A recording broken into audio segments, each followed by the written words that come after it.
coffee brewing by instinct, kids tumbling into the kitchen one after another. Max demanded waffles. Lily reminded him about dinosaurs, and Ethan, half awake, mumbled something about forgetting his Spanish homework. Their mom, Emily, appeared with a tray of bacon, breezing through the morning chaos with practiced ease. The scene was picture perfect: a tech-savvy dad, a warm kitchen, a life that made sense. But comfort can be deceptive. Later that night, a sound woke Alex, soft, uncertain. It wasn't the dishwasher, something else. He slipped out of bed and crept downstairs. All seemed still until he heard whispers coming from Emily's office. "You said you'd tell him after Max was born," a man said quietly. Alex froze. "I tried," Emily whispered. "But then he quit the bank. Everything was too fragile. I couldn't." That voice, Chris, his best friend, godfather to the kids. 13 years, Em, Chris continued. "They think I'm just Uncle Chris." Alex's chest tightened. He leaned closer, breath shallow. "I've kept this secret for so long," Emily said. "But Alex, he's their father. Not biologically, but in every real way. If I tell him now, it'll destroy them." Chris wasn't convinced. "The truth will come out. They sell DNA kits at grocery stores." "He won't take one," she said. "He trusts me." Alex almost laughed, bitterly. At work, he built systems on zero-trust architecture. At home, trust =, true. "I'm done hiding," Chris said. "You visit for holidays. I live with this every day." "We had love," he added. "Don't deny it." "I did love you," Emily admitted. "But now Alex is my husband." "Do you love him?" Chris asked. "I love how he loves our kids," she replied. "That's not the same." Then came the sentence that shattered everything. "Chris, Alex isn't their biological father, but he's the only dad they've ever known." Alex staggered back, sweat slicking his skin. "He can never find out," Emily said. Chris asked, "And if he does?" Her answer was soft, but final. "Then we lose everything." The truth hit Alex like a head-on collision. Without a word, he slipped upstairs. Emily's lavender-scented pillow offered no comfort. He sat at the edge of the bed, staring at the dark yard and the swing swaying in the wind. His phone blinked. 2:21 a.m. The sleep tracker's 8 hours felt like data from someone else's life. A sliver of light spilled under the office door. Minutes ago, that meant Emily was writing. Now it meant Emily was hiding. He buried his face in his hands, trying to process what he'd heard. DNA test? Confront her? Say nothing? A door slammed downstairs. Chris was gone. The house was quiet again, but not the peaceful kind. It felt haunted by things unspoken. Alex scanned the room. Photos, drawings, Lego bricks, ordinary pieces of family life.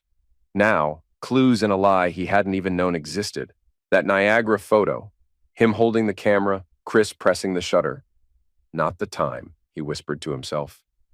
He lay down on the far edge of the bed. The glow from under the office door stayed on. Emily's words looped in his mind like a broken tape. He is not their biological father. The wind picked up. Rain hit the roof. His calendar, meetings, workouts, a 9 a.m. call, still sat in place, but none of it mattered. He heard the door creak. Emily's steps were soft. "Are you asleep?" she whispered. He stayed silent. She gently pulled the blanket over him, paused a second, then walked out. The light vanished. Darkness took over. Alex clutched the pillow like armor. Her final words still echoed, "He'll never know." But he knew. He barely slept. By sunrise, he was functioning on habit alone. Coffee brewed. He forced a smile at Lily's best dad ever sign. The kitchen smelled like French toast and citrus. Emily was already dressed, too early. Her phone lay face down, unusual. He handed Max his breakfast, pretending things were normal. But everything felt staged. After the kids left, Alex checked her office. Locked. That door was only ever locked for Christmas gifts. "Looking for something?" Emily asked from the stairs. "Phone charger," he lied. She pointed him to the living room. Her voice sounded rehearsed. Driving to work, Alex skipped his usual podcast. His mind kept circling the same question. How deep does this go? At a red light, a text from Chris popped up, something about Ethan's game and a smiley face. He ignored it. At the office, he ran a meeting like a man in autopilot. diagrams and terms flowing while his brain replayed old memories. Emily's pregnancy, Chris in every photo, calling each child his godson. After the meeting, Alex messaged a lawyer, casually, asking how to get a DNA test anonymously. Just for fun, he joked. But the reply came with a green checkmark. It was possible. Lunch was water. A coworker asked about his second coffee. Alex lied without blinking. The kids kept me up. Lying came easier now. Life had become theater. On the drive home, he spotted Chris's truck parked nearby. Alex waited, then hit record on the dash cam. Inside, Chris played table hockey with Ethan. Lily laughed nearby. It looked like a happy family, only there was one dad too many. Emily announced the oven was broken. Pizza night. Alex offered to drive. She sat up front. Chris and the kids piled into the back. In the mirror, Alex watched Chris buckle Lily in, slower than necessary. The mask was slipping, but Alex wasn't ready to take his off.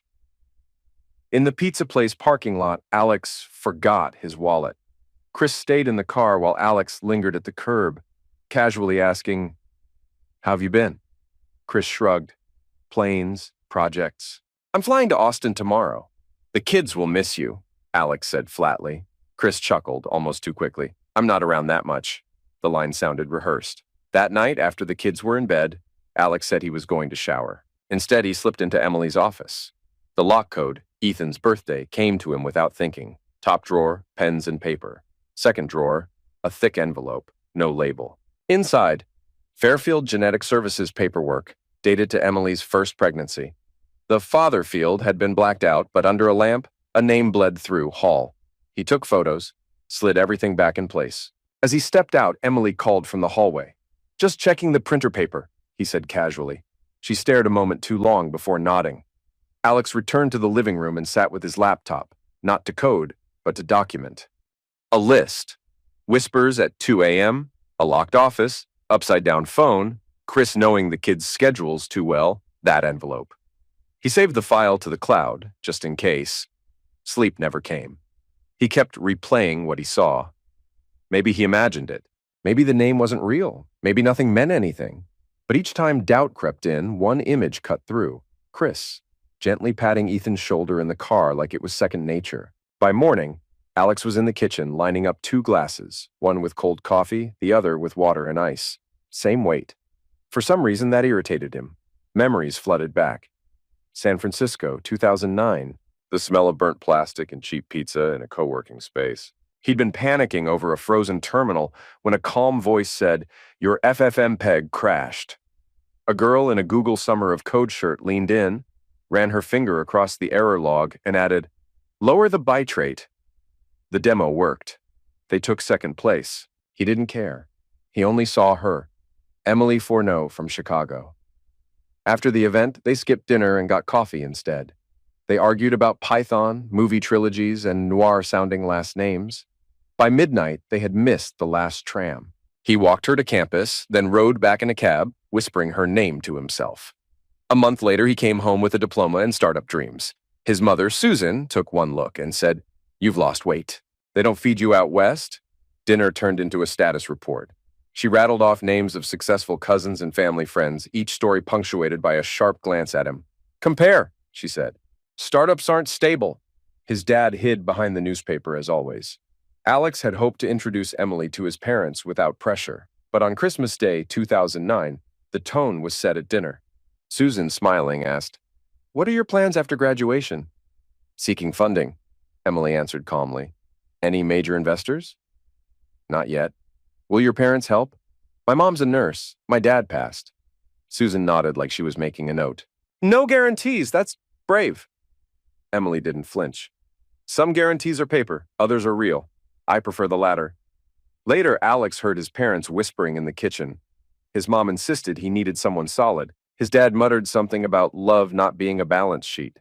Susan's phrase stayed with him. "I'm just testing the waters." Chris had entered Alex's life in college and never really left. His mom had always liked Chris, called him the practical counterbalance to Alex's head-in-the-clouds personality. At a family barbecue in 2010, Susan seated Chris next to Emily. "You two are kind souls," she said, smiling. "Talk about charity work." Alex thought it was harmless. But now he remembered that day differently, how he felt like the outsider in his own story. When he proposed to Emily, she wanted a simple ceremony under the apple trees. Susan overruled her. The Aldrich mansion was non-negotiable. A wedding is a company's public image, she insisted. Don't skimp. A week before the wedding, Alex overheard his mom on the porch. A wedding is a business plan. Pick your partner wisely. He'd assumed she was talking to his dad, but when he turned, she was looking directly at Emily, who stared back without blinking. Later, Emily joked, "Your mom's stress testing me, but I'm fine." He believed her. When Emily told him she was pregnant in 2012, he was overjoyed, carried her around the house, called his mom immediately. Susan showed up with onesies and a list of top pediatricians. Over dinner, she smiled at Chris and said, "If I'd had a friend like him during my pregnancy, I'd have slept better." It sounded sweet back then. Now it felt like a clue he hadn't caught. Alex's phone buzzed. A message from his mom. "Don't forget the VAH brunch. Hope Emily joins." He typed back, "We'll see," and shivered. A week ago, he'd have replied, "Of course." He walked over to his desk, opened an old email archive, and searched Chris. Dozens of messages. One from April 2011 stood out. "Thank you for supporting my idea, Al. Emily opens up around you. Alex is too logical to see the full picture. Let's keep rehearsal dinner informal." It wasn't just a message. It was a red flag he hadn't read in time.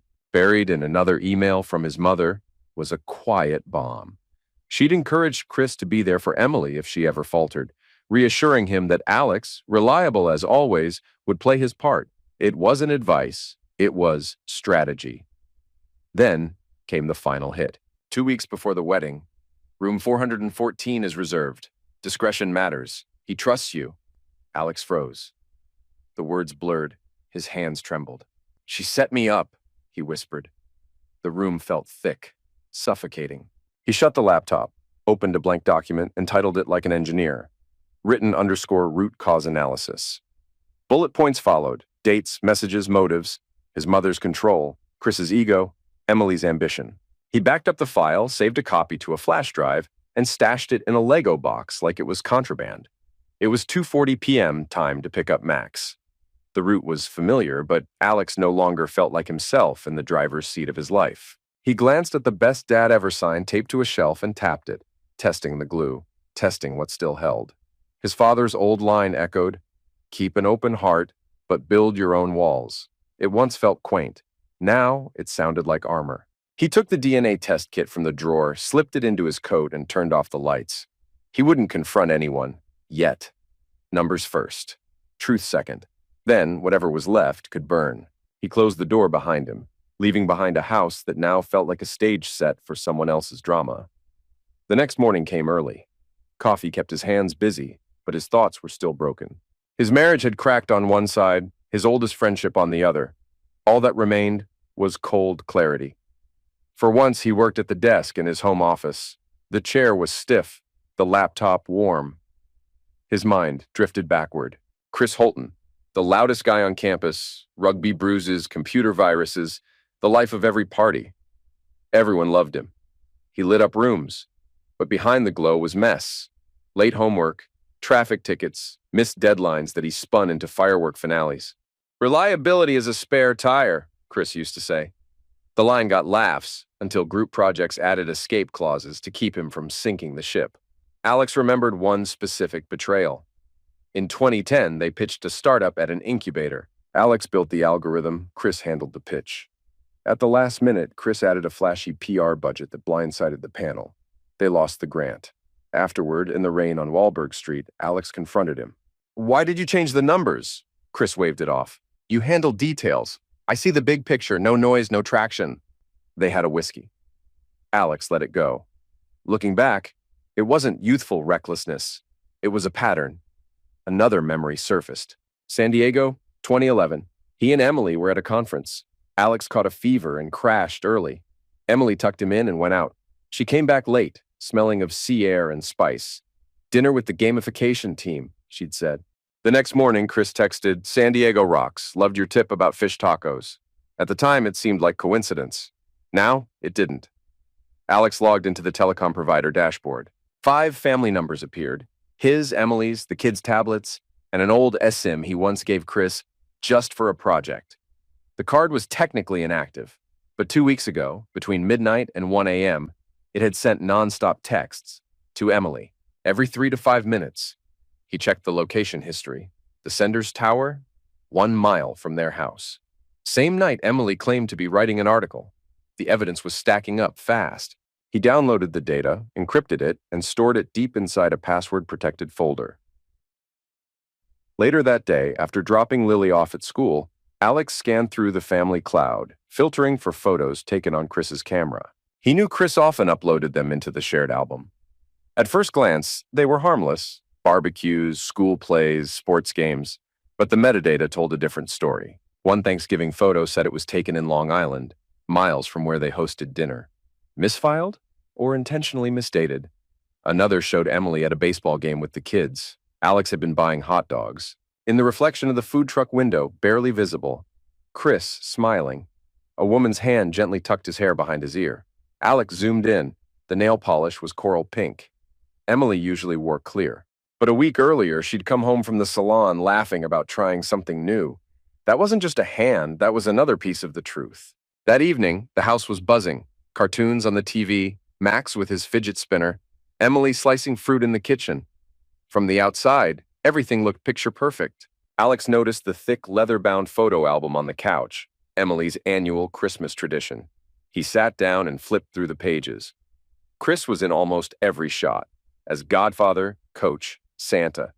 It used to feel like generosity. Now, it felt calculated. In photo after photo, Chris's eyes weren't on the kids or the camera. They were on Emily. Alex hid his unease and nodded when Max asked if he could cue up the next episode. His voice stayed steady. But later, in the kitchen, he quietly retrieved an old hard drive tucked behind the oven manual, college-era AIM and iChat logs long buried. He booted up an emulator and ran a keyword search through Chris's old chats. Pieces of conversation surfaced like sharp glass. She doesn't realize how much he's investing in her. He's funding our kids. Just a joke, don't panic. It wasn't a joke now. One message from 2010. Our kids landed differently. What once sounded figurative now felt horrifyingly literal. He leaned back in his chair, feeling the rupture settle in. His closest friend had become a stranger. Worse, an architect of betrayal. A memory flickered. Their graduation party in 2011. Alex told Chris he'd proposed. Chris had laughed, ordered 3 tequilas, and toasted to a friendship that can survive any secret. At the time, it felt playful. In hindsight, it was foreshadowing. By dawn, Alex was hunched over a sheet of paper, mapping out the connections. In the center, Emily plus Chris. Branches spread outward, late-night texts, metadata on family photos, college chats, emails from his mother. He tagged each line. Confirmed, suspected, needs proof. The mind map looked like a digital forensics case. Only this time, the target wasn't a hacker. It was his life. A message buzzed on his phone. Hey, brother. I'll swing by this weekend with gloves for Ethan. Sound good? Alex stared at the word brother until it blurred. He started replying, paused, erased, typed again, erased. Then he hit cancel, flipped on do not disturb, and stepped away. A half-drunk coffee sat cooling nearby. He lifted it, burned his lip, and flinched, not from the heat, but from memory. Max's first birthday. Chris had brought a comically large baseball bat. Everyone laughed, except later, Alex caught him whispering to Emily by the cake. She smiled, eyes down. At the time, it seemed harmless. Now, every moment was suspect. The past was unraveling, thread by thread. Alex kept up appearances, school runs, work calls, smiles for family photos. But internally, his clock ran on a different schedule now. Gather, confirm, secure. He wouldn't confront, not yet, not without everything in hand. By Monday afternoon, he walked into a gray-walled office on the 20th floor in Stamford. A sign read, Holt and Falk Investigations, Forensic and Domestic. A woman with a tight bun and a detective's energy met him at the door. I'm Miranda Holt. Alex dropped a folder labeled Trust = False on her desk. I want facts, quietly, no leaks. Who's under the microscope? She asked. My wife and my best friend. She didn't blink. Classic triangle. What's your scope? Full month, start today, DNA, phone logs, surveillance, budget's fine, discretion's non-negotiable. Sign here, she said. This could change your whole life. He signed. His hand only shook once. That evening, he stopped by the office of Aaron Lewis. an old friend turned lawyer. The place looked more like a study than a firm. Dark wood, legal degrees, a toy basketball hoop. Is this paranoia? Aaron asked. Or do you have real dirt? Alex dropped a stack of printed messages, photos, and spreadsheets on the desk. I want to protect the kids and the money, set up a trust, audit the accounts. If this thing explodes, I want firewalls already in place. Who's your auditor? Gladys Chang. She's a bloodhound in a calculator's body. Quiet rollout? Stealth mode, Alex confirmed. Nobody jumps the gun. Aaron raised an eyebrow. So we're at war? No, Alex said. We're pretending not to be. That night, under the glow of his desk lamp, Alex unboxed 2 more DNA kits, delivered discreetly by a courier robot. Each had a sterile swab and QR code. He labeled the boxes: Ethan, Lily, Max. The duffel's coming with me in the morning, he muttered. The plan was airtight. Tell Lily it was a biology project. Tell the boys it was part of a secret startup experiment. Kids wouldn't ask. The lab wouldn't tell, but soon the numbers would speak, and when they did, the silence would end. The alert on Alex's phone buzzed.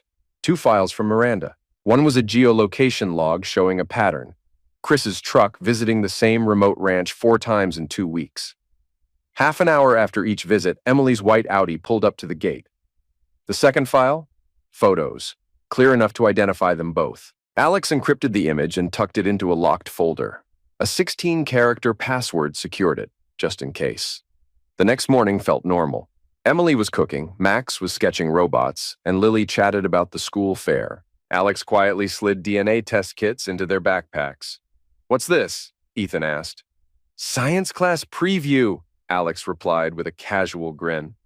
Emily raised an eyebrow but let it go. Just another fun experiment from her overly curious husband. Alex met her eyes, smiling, hiding the truth with practiced ease.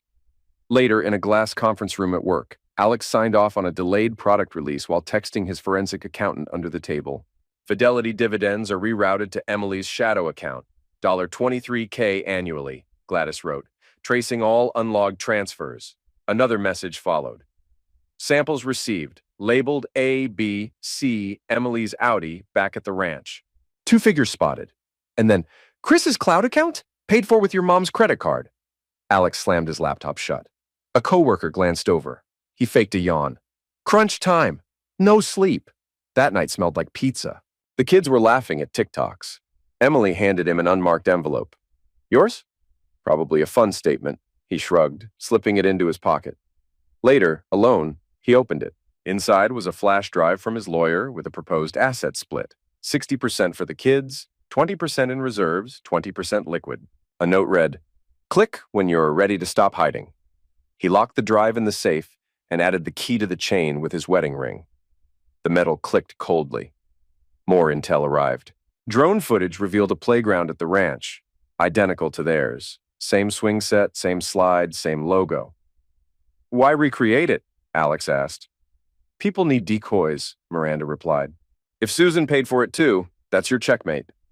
The ranch wasn't a home. It was a counterfeit version of his life. Wednesday morning after school drop-off, Alex met with a wealth advisor. A protective trust, the man explained. Shielded in divorce, controlled until the kids come of age. No court orders, just signatures. Alex signed. He remembered Emily once saying, "This is where we'll grow old together." Now he just wanted distance. Then came a message from Chris. Flying to Chicago. Bat's with you. Give it to Ethan. Alex deleted it unread. That night, new footage arrived. 37 hours of surveillance. In one clip, Chris checked the grill and playground. Minutes later, Emily pulled in with cider and grocery bags. Chris touched her waist. Alex didn't flinch. The hurt had long since calcified. He saved the file under ranch_core_evidence.zip, then opened a spreadsheet. One red cell, WhatsApp data still pending. Be patient, Miranda advised. They'll slip when they think you're blind. Alex didn't sleep. He wrote code until 4 a.m., logic lines that cleared his head. Then, on a blank page, he listed 6 goals. 1. Confirm DNA 2. Retrieve mansion records 3. Crack WhatsApp 4. Finalize trust 5. Track Susan's payments to Chris 6. Hire a child psychologist. That last one hit hardest. The kids still laughed. But truth shatters innocence, and he'd need help softening the blow. At 5 a.m., the lab report came in. Alpha, Bravo, Charlie, none matched Alex's DNA. None of them were biologically his. He didn't fall apart. That moment had passed. Now, he just took inventory. He texted Miranda, "Proceed." Then Lewis, "Open the drive." The war had begun. Not in court, not online, but in silence. Strategy, not emotion. Clarity, not panic. Alex now kept 3 calendars: family, birthdays, games, doctor visits, work, product launches, investor calls, freedom ops, the covert one, LLCs, funds, firewall moves. On the surface, he looked like any exec. Underneath, he was staging a controlled exit. His attorney arranged a meeting with a top-tier firm in Manhattan. From a skyscraper overlooking the Hudson, Alex reviewed the strategy. Assets offshored, shares moved to an Irish custodian, NFTs secured in Liechtenstein. Legal, clean, audit-proof. This wasn't overkill, it was defense. Emily had Susan behind her and an incoming team of expensive attorneys. If he didn't lock it down now, the cost would be everything. Through a proxy, he bought a Westport townhouse under a Wyoming shell, North Cedar Holdings LLC. Technically ownerless, practically his. He named it Studio in his phone. It would be his fallback, quiet, hidden, and untouchable. By Friday, he'd finalized the Carlyle Legacy Trust. It now held 60% of his startup, most of the bonds, the crypto wallet, and every cent from his IP royalties, all locked in for the kids. When Max recently asked, "Does my name sound like a superhero?" Alex had smiled and said, "Names make stories special." Now the trust was their invisible shield. But protecting wealth wasn't enough. He had to clean it too. In a private Zoom, he walked the CFO through a pitch deck that framed a strategic buyout as a smart move. While it looked like prep for a Series B, Alex was loading every critical doc into a virtual data room. If this company needed to become liquid, it would be fast and surgical. Meanwhile, Gladys Chang, the forensic accountant, combed through the family accounts. 6 charges showed up on Emily's card, $900 each to Briarwood Counseling. Supposedly couples therapy. The address, the ranch Miranda Holt had already tracked. The account, paid via Susan Carlyle. The pieces clicked. Emily and Chris weren't hiding. They were being funded. Alex took out a $20 million key person insurance policy with the kids' trust as beneficiary. If things blew up, no one could touch it. He wasn't just preparing for betrayal, he was making it irrelevant. Midweek, Miranda delivered months of messages between Emily and Chris. One recording chilled him. While Alex read the kids a bedtime story, the pair had whispered, "Susan thought of everything. Alex lives in numbers." He hit pause. They were right, but they didn't realize he'd been using numbers as his most powerful leverage long ago. At night, the new townhouse still smelled of paint and plaster. On the kitchen island, he placed a gray notebook and the safe box code. He wrote a short list: finish due diligence, secure LOIs from banks, finalize guardianship terms, move kids' insurance to trust, bring in a child psychologist disguised as a school project. Notebook closed, magnet clicked into place. The next day, Miranda texted a heads up. Susan was throwing a luncheon for Chris's charity, a soft launch into the public eye. Alex responded by instructing Lewis to file for a sealed divorce, citing irreparable breakdown and potential fraud. By Monday, the papers were in the courthouse, a digital copy locked in the North Cedar vault. That evening, the CFO confirmed 2 offers: $120 million and $128 million for a controlling share. Alex responded politely. In his mind, he was already dividing the numbers. Even halved, the money would secure each child's education, future, and freedom.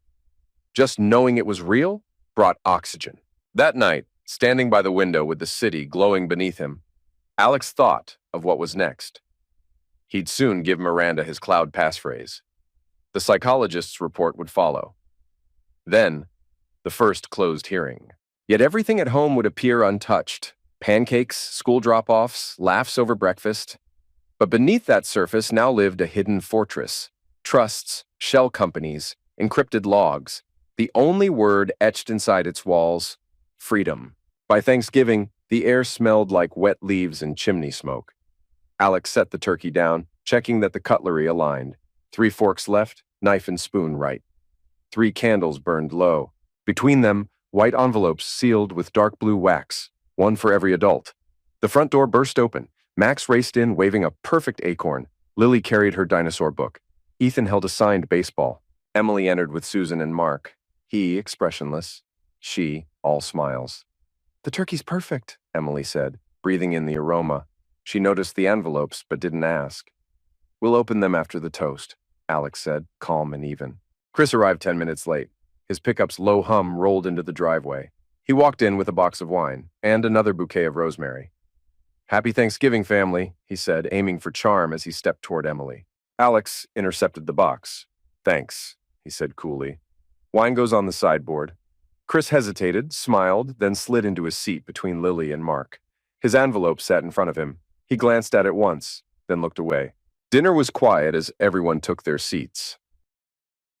The kids expected a joke from their dad, like always, but Alex stood too still. "Every Thanksgiving, we talk about what brings us together," he began. "But this year, I want to thank the truth, even when it arrives late." Susan stiffened in her chair. "Alex, the kids—" "They'll hear it," he said, reaching for a stack of envelopes. "Lily, Max, Ethan, this is a family dinner. I need a moment with the adults, and then we'll eat. Sound fair?" The kids nodded, curious but calm. He passed the envelopes around. Emily, Chris, Susan, and finally one for Mark, who hesitated before taking it. Emily frowned. "What is this?" "Answers," Alex said. "Please open them." Wax cracked, paper rustled. Susan saw copies of her emails to Chris, followed by hotel bookings, therapy invoices, cloud storage receipts. Every line was a fact, not a word wasted. Chris found DNA results, charts, numbers, clinical stamps, all zeros in the paternity column. He looked like he might speak, but dropped his gaze instead. Emily's envelope was thick. Inside, court notice of divorce, trust paperwork for the kids, and an asset sale agreement transferring the company to the new Carlyle Legacy Trust. On top of the final page, a handwritten line. "I offered peace. Everything you need is here. All I asked for was honesty." Her breath caught. She pressed her hand to her throat like air had suddenly thinned. "Alex," she whispered, "can we talk later?" "There is no later," he said calmly. "There's just now. The truth is that the three of you," he glanced at Susan and Chris, "have been scripting my life behind my back. I'm not yelling because you were counting on yelling. I brought paperwork because you counted on silence." Susan tried to regain control. "I was protecting the family." "No, you were chasing a fantasy, Mom. You sold my foundation to someone else and taught me to love lies." Mark finally spoke, voice low. "Susan, you knew?" "I thought it was better for everyone," she replied weakly. "For who?" Mark stared at his envelope as if it held more than just pages. Chris inhaled. "Alex, I didn't—" "Save it for the lawyers," Alex cut in. "You'll need one." He turned to the kids. "You did nothing wrong. You're the reason any of this matters." Max raised his hand. "Dad, the turkey's getting cold." Alex smiled gently. "You're right, buddy. Turkey shouldn't suffer for adult mistakes." He carved the bird with surgical calm. Around the table, no one spoke, but no one left. The weight of hidden things had landed squarely in the open. Emily wiped her cheeks. Susan stared down. Chris shifted his chair away slightly. Mark drank water in one long gulp. Alex picked up his own envelope. Inside was only a photo. Him with the kids at Niagara Falls, frozen in a moment of happiness. He turned it face down on the table. "Let's eat," he said quietly. Dinner restarted heavier than before, but the children still ate with appetite. Gratitude, it seemed, had roots that ran deeper than betrayal. At 9:57 a.m., the deal closed. 3 digital signatures and $128 million instantly moved into trusts, legal reserves, and anonymous accounts in Zurich and Singapore. In a quiet bank office, Alex leaned back in his chair. Lewis gave a subtle nod. It was done. The divorce had been finalized the day before. Emily kept the house and half the visible assets in exchange for silence. Susan signed off to avoid an investigation into her foundation. Chris disappeared, resurfacing somewhere in Denver where no one called him Godfather anymore. A black Tesla waited outside. The driver wasn't his. Alex climbed in and said one word: "Airport." From the jet, New York faded into a blur. He messaged the kids. Calm, brief notes. Lily got a private reading subscription. Max received a mailing address for comics. Ethan got a crypto key locked to open at 18. The first stop was Lisbon. Tiled roofs, narrow streets, sea breeze. He walked like a local, lived anonymously. The Wi-Fi was locked, the VPN routed through Singapore. Mornings began with coffee and pastel de nata. The Atlantic murmured nearby. His new name was Mark Lancaster. But to 3 kids across the ocean, he was still Dad. At night, he coded as Blue Delta, quietly contributing to encryption software. No one knew the anonymous dev once ran a 100-person tech firm. He didn't vanish. He just deleted his trail. Once a month, a burner phone pinged through Tor, just enough for his lawyer to confirm he was alive and reviewing medical and tuition updates. No social media, no email, no trace. 3 months later, he moved to Vietnam. A beachside co-working space in Phu Quoc became home. He built a prototype firewall, drank sugarcane juice, and answered to George Ray. His therapy was routine: dawn swims, 40 task days, and Bitcoin stashed in razors and safes. In January, Lewis emailed an update. Ethan hit a home run. Lily won a science fair. Max filmed a short movie. Alex played the clip on loop. The voice yelling, "Cut!" one more time sounded just like his. The ache didn't break him. It hardened into silence. By spring, he settled in Kyoto, a small wooden house with a moss garden. He cooked, studied knife skills, and went by Takeshi Morris. No more family calendar, just the corporate one and quiet horizon, a renamed shell of Freedom Ops. Reminders still popped up. Pay Lily's tuition, renew Ethan's insurance, extend travel visas. He stayed present in their lives, even without a name. Sometimes he imagined catching their laughter in passing. He never did. The past lived behind layers of firewalls and oceans. Freedom, he realized, wasn't peace. It was absence, without noise or mirrors. On the 1-year anniversary of the deal, Alex climbed Inari Hill.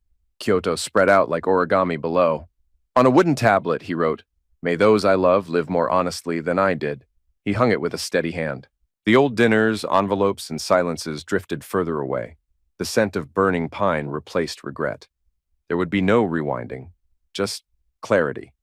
He descended slowly. Somewhere in his encrypted archive, the next destination waited. The past was closed in a folder called 2008. Months later, a quiet headline ran in Connecticut. Anons Capital launches $400 million Northeast Tech Fund. Managing partner, C. Lancaster. No photo. Bio, Stanford grad, few patents, early retirement. Rumors circled. The elusive Mr. L drove a gray Defender with no plates. Tipped in cash, declined interviews, never used a phone. Read Japanese novels on an old e-reader. From her fading estate, Susan watched the news. Once a queen of galas, now shunned after misusing donation funds. No one returned her calls. Her son didn't visit. Emily had gone back to her maiden name, Thorne. Her startup died after the scandal. She taught night classes and lived on alimony. When she turned down a mystery investor offering total control, she said, "Capital without a face is poison." No offers came after that. The kids, now teens, split time between homes. Alex had summers. The trust paid quarterly, guided by code, not mood. Mark, the one who had vouched for everyone, was quietly pushed out. No charges, but his reputation evaporated. He sold the boat, moved above a dock shop, and traded wine for varnish. By midsummer, the tech park got its name, Niagara Labs. Its logo mirrored an old family photo taken at the falls. At the ribbon cutting, there was no Mr. Lancaster. A sharp-suited Kenyan exec presented the $40 million check, praised second chances, and stepped back. In the crowd, a tall man in a charcoal suit and baseball cap stood silently, unnoticed. Just long enough to listen, then gone. Emily saw him by accident. She was leading students through the new tech campus when a familiar figure caught her eye. Shoulders slightly hunched, fingers slipping a notebook from his jacket to scribble something quickly. Her breath caught, but before she could be sure, he disappeared behind the elevator doors. That night, she sent a message. "The new lab is incredible. I want to show the kids what real giving looks like." The response came from a lawyer. Message received. Susan tried her own route. Contacts from the university board. She requested a meeting with Mr. Lancaster. A week later, a formal reply came back. The financial committee sees no strategic alignment with her organization. Frustrated, she called a broker, asking for the name behind the foundation. The next morning, the answer came: quiet zone regulations prohibit disclosure. In fall, Niagara Labs featured portraits of its first grant recipients. Among them, Lily Carlisle, now a junior in bioinformatics. Her research? Stress markers in adolescence. The Fairfield Life paper interviewed her. This grant proves the past doesn't dictate the future, she said, smiling like someone who'd learned restraint young. The tech park hosted a winter benefit to announce a new internship program. Chandeliers sparkled above white tablecloths, an orchestra played, and donors mingled with local officials. Emily arrived in navy blue, reserved but steady. Her name tag read Emily Thorne, Uyux. As she looked up, her eyes locked onto a man in a gray half mask. The tech ball dress code, yes, but the jawline was unmistakable. The room dimmed. Then the founder himself appeared on stage. No mask. Tuxedo immaculate, a small silver mitt pin on the lapel. His hair was darker, but graying. His voice, lower, more tired than the one that once said, "Let's not make a fuss." 7 years ago, I learned both code and family require transparency, he began. Today, we're giving that back to this city, a place where second chances can be built. Silence. Then applause. Susan paled in her seat. Mark wasn't there. He was already in detox. But later, in a clinic break room, he would watch the stream on repeat, cup of bitter water in hand. Emily moved toward the exit, intercepting Alex before the crowd could. Her mask hid most of her face, but not her eyes. "You came back," she whispered. "The city needed me," he replied. "But what about us?" "You wanted presence. I needed freedom." She nodded. She already knew. "I applied to your foundation." No one made the connection? "Best candidates go through the process," he said, voice gentler. "Submit your portfolio. The team will decide." She gave a polite smile, her fingers tightening around a forgotten glass of wine. Susan tried to rise, but stayed seated when Alex's eyes met hers, calm, unreadable. She looked down, defeated. Later, Alex disappeared again. The Defender pulled into the night, reflections from the gala flickering across its windows. Only the alert observer would notice. He was speaking with the driver using hand signs. No words, no noise. The next morning, papers were filled with headlines about the tech billionaire revitalizing Fairfield. One journalist noticed Lancaster was an anagram for Carlisle N. He drafted a story. The editor killed it. "Leave it. The region needs his money more than it needs his ghosts." The meeting was held in a Brooklyn loft, Anance's minimalist co-working space. Concrete floors, bare walls, a wooden table. No PR, no staging. Just 4 chairs and a pitcher of water. Lily entered first, shorter hair, sharper eyes, a laptop and binder labeled Epigen under her arm. Ethan followed, varsity jacket slung over one shoulder. Max, now taller than his father, wore a loose shirt and a pixel robot tattoo. No hugs. A nod from Lily, a half wave from Ethan. Max kept his hands in his pockets. Alex gestured for them to sit, but remained standing. "Thanks for coming," he began, voice dry. "I know it wasn't an easy choice." Lily opened her laptop. "We're here because we agreed to stop pretending. No more press statements, just real answers." Ethan smirked. "And because someone sent business class tickets." Max nudged him, but Alex didn't flinch. "I didn't call to apologize," he said. "That's part of the conversation, but not the point. I'm here to explain what's next." Max looked out the window. "Little late for that." Lily tapped her screen. "Let's skip the guilt spiral. We're adults." "We were loved by 2 men," she continued. "One was our biological father, the other was you. They both disappeared. We survived, but now we want clarity." She pulled out a page. Ethan sighed. "We doing a press conference now?" "No," she said coolly. "We're doing structure." Alex raised his hands, signaling his agreement. "Structure's fine." Lily didn't wait. "First question, why vanish instead of staying and facing it with us, even if it hurt? We thought you'd be stronger than that." Alex leaned in, fingers locked. "Back then, all I had was enough courage to protect what I could. Everything legal and financial was against me. I spent 13 years believing I was building your future. When the truth came out, I chose to disappear, secure your path, avoid more damage, and let you grow without conflict." Ethan's voice tensed. "You chose for us. Just like always, all we had was silence and a crying mom." Max cut in louder. "I found out from classmates. Tabloids never sleep. Thanks, Dad." The word hit like a crack. Alex kept his tone steady. "I hear your anger. I couldn't protect and explain at once, but now we have time and clarity." He pulled 3 envelopes from his case, setting one before each. "Not checks. These are trust summaries. Report your plans and support people. No conditions, no signatures. This is your resource, not my control. Lily glanced at hers, eyebrows lifting. Ethan ripped his open and let out a whistle. Max left his untouched. Trying to buy forgiveness? Max asked. No, it's repayment for the years I stayed away. Lily shut her laptop. Next, why return as Lancaster instead of as yourself? The city needed funding, not drama. Lancaster is a tool. You are my name. Ethan slipped the papers back into the envelope. At my first game, I saw a man in the stands in a dark cap. I didn't know it was you. You could have said something. I didn't want to drag you into old headlines, Alex replied. Now that they've moved on, that's why I'm here. No cap. Max finally opened his, flipping through slowly. So I get 3 years to study art anywhere, no pressure. Sounds like permission to fail. Exactly, Alex said. No instructions. But if you ever need backup, there's a 24/7 line. Silence hung. Outside, trucks rumbled. Subway wires buzzed overhead. Lily broke it. We talked to Mom. She admitted she acted out of love, but caused harm. She lost a lot, Max added. But we can't fix her choices. Alex nodded. I'm not asking you to take sides. I want a life without secrets, blame, or hiding. Ethan looked at his siblings. I've got an idea. Let's start something together. Clean slate. Niagara Labs needs a youth sports program. I can lead the coaching. Alex raised a brow. Cyber fitness incubator? Exactly, but it'll go through the council, not just you. Max laughed. Family pitch beats any startup deck. Lily reopened her laptop. My research team needs athletes to study stress responses. It's a perfect overlap.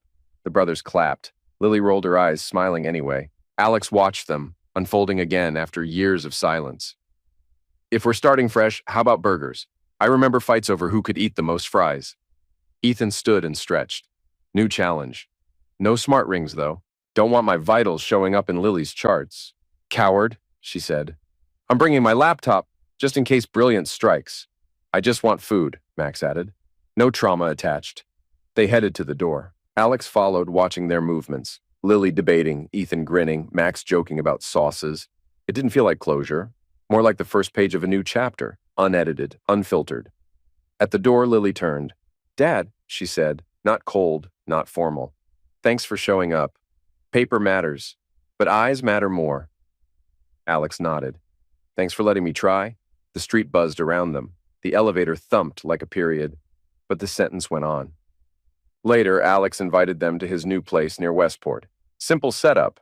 A desk, couch, kitchen island. On the table, 3 identical folders. No lawyers today, he said. You get 2 choices. Stay in my life or walk away. No pressure. Lily sat first, didn't touch the folder. I'm staying. Let's make visits routine. Put birthdays on the same calendar. She offered her hand. Alex took it. Ethan paced, opened his folder, read. Training plans, camp schedules, a therapist's contact. I'll lead the project, he said, but I need time before family stuff. I'll decide in a few months. Your call, Alex replied. No reminders. Max stood by the window staring at his phone. I'm not angry. I'm just blank. Give me space. Okay, Alex said. Call whenever. No explanations needed. Max nodded and left. The door closed without a sound. 2 weeks later, Lily proposed monthly dinners. They picked a Sunday. 3 months later, Ethan emailed, Junior team's looking solid. Let's talk camp. They met at the stadium. Ethan was steady. At the end, he said, I'm not here for money or projects. I want to know you. Then we start with practice, Alex said. No big speeches, just handshakes and drills. Max stayed quiet for almost a year. Then, one night, Alex got an email. Need help with a game I'm building. Can we talk? On the call, Max was all business. Code, graphics, gameplay.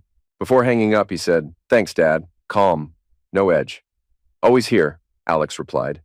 A month later, Max came to dinner. He sat next to his father. During dessert, he said, Consider me back. No drama. Alex just nodded. They met often now, over dinners, workouts, research updates, and game development talks. Each had made their choice in their own time. Lily right away, Ethan after some space, and Max only when he was ready. For them, biology mattered less than someone who showed up and stayed. Alex had no expectations, only presence. And that was enough. The kids decided for themselves who counted as Dad. They marked the third Saturday in June as Family Day. No holiday attachments, just a neutral date they all agreed on. Lily liked that it fell between semesters. Ethan appreciated it didn't overlap with sports. Max just wanted warm weather and good street food. Alex said yes to all of it. They held it on the rooftop terrace at Niagara Labs, a clean concrete space with glass panels, foldable tables, and portable grills. Drinks chilled on one side. Max set up laptops and VR gear on the other. No outsiders were invited, just the Carlisle Thorne crew and a few close friends. Lily came early with salad and a flash drive presentation. Ethan rolled in with sports gear and a training plan, though he wasn't there to coach. Max brought a speaker and his latest VR headset. Alex made steaks and cake. No candles, no speeches. This was not about ceremony. Once everyone had arrived, Alex opened the gathering. 2 rules. First, bring something that reflects your year. Second, when we wrap up, we only add what we truly want to next year's calendar. Lily went first. Her lab had secured approval to start clinical trials. She kept it brief, but proud. Thanks to the foundation for the tech. And thanks to my dad for staying patient when the numbers weren't making sense. Ethan showed off a bat signed in gold. His juniors had won regionals. He handed it to Max as a nod to digital victories. Max responded with a shoulder tap and launched his game demo. A clunky robot hauled materials through a virtual tech park. The graphics were rough, but Lily and Ethan laughed at the familiar layout. Next version gets a lab and a sports field, Max said. Then Alex handed out cards. Lily, plan a fall conference talk. Ethan, lock down dates for youth camp. Max, get the VR tour ready for open day. And if someone changes plans, we erase it. You keep your own card. As the sun went down, they fell into rhythm. Ethan took over the grill. Lily set the table. Max adjusted the sound. Below, city lights flickered on like fireflies. They chatted about research, summer plans, and sports. There were still sharp moments, like when Ethan muttered something about Mom being brilliant when she's not making excuses. But no one argued. Everyone had talked to Emily. She had sent a group message, I love you. They replied politely. That was enough. The past had its place, but didn't interfere anymore. Later, Max hooked a drone feed to the projector. Fairfield sprawled across the wall. New lights, new neighborhoods, a growing campus. City's growing faster than projected, Lily noted. Because it got a good coach, Ethan said, then spinning his glass. Just like we did. Alex stood near the edge, watching them. Through the glass, the night wind barely stirred, but the hum of the city rolled upward in waves. His kids were debating VR models, fine-tuning game mechanics, and teasing each other about checkpoints. No cameras, no audience, just them. Max came over and handed him a controller. Test this for me? Want to make sure the gesture tracking's solid. Alex took it. Lily lifted a tablet. After that, I'll need your sign-off on the biobank report. Ethan raised his phone. And don't forget, practice starts at 7 tomorrow. I swore you wouldn't be late.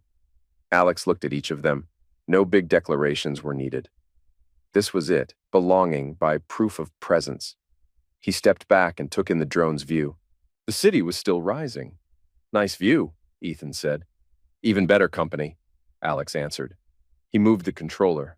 On screen, a virtual robot laid down the first beam of a new level. Beyond the terrace glass, real cranes lifted panels under the stars. Alex felt solid. Not alone. Never again, because they had chosen this.